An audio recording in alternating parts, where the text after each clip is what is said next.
जी हाँ दोस्तों, रंग दे बसंती का दोस्तों गाना आ चुका है। जी हाँ दोस्तों, गाने का टाइटल है दोस्तों रहल करा हिसाब से। जी हाँ दोस्तों, रहल करा हिसाब से रंग दे बसंती का गाना आ गया है। आसार के म्यूजिक यूट्यूब पे चैनल है दोस्तों, आसार के म्यूजिक चैनल, जो उस पर यह वीडियो अपलोड कर दिया गया है।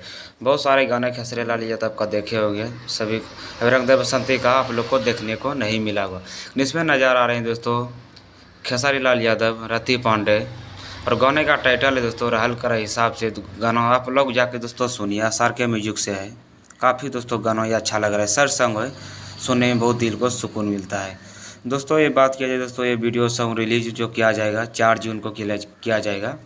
जो आज 4:02 है वो रिलीज कर दिया गया है 6:30 बजे।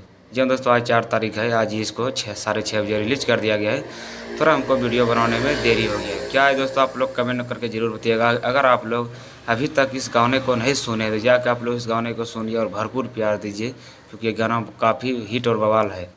सुने जाके गाना। और आपको पता है दोस्तों, रंग दे बसंती यानी कि आज 4 जून को पूरा देश विदेश में इसको फिल्म को रिलीज कर दिया गया है। क्योंकि रंग दे बसंती दोस्तों इतना खर्चा किया गया है कि खेसरे यादव उतना शांति से तो बैठने वाले हैं नहीं। वो हर जगह इसको नज़दीकी सिनेमा घरों में इसको भी रिलीज कर दिया गया है। आप जहाँ भी चाहें उसको देख सकते हैं। आप लोग इसमें स्क्रीन पर देखने को मिलेगा या कहाँ कहाँ पर रिलीज होगा, आप लोग को सब लोग देख सकते हैं। तो दोस्तों वीडियो कैसा लगा दोस्तों, आप लोग कमेंट करके ज़रूर बताइएगा। ऐसे ही जानकारी के लिए इस चैनल को सब्सक्राइब कर लीजिए। चैनल का नाम है जिप्सम भोजपुरी दोस्तों। जिप्सम भोजपुरी को सब्सक्राइब कीजिए, ऐसा ही वीडियो देखने को मिलेगा। खेसारी लाल के फैन चैनल को सब्सक्राइब करिए। फिर मिलते हैं दोस्तों अगले वीडियो में। अभी के लिए बाय।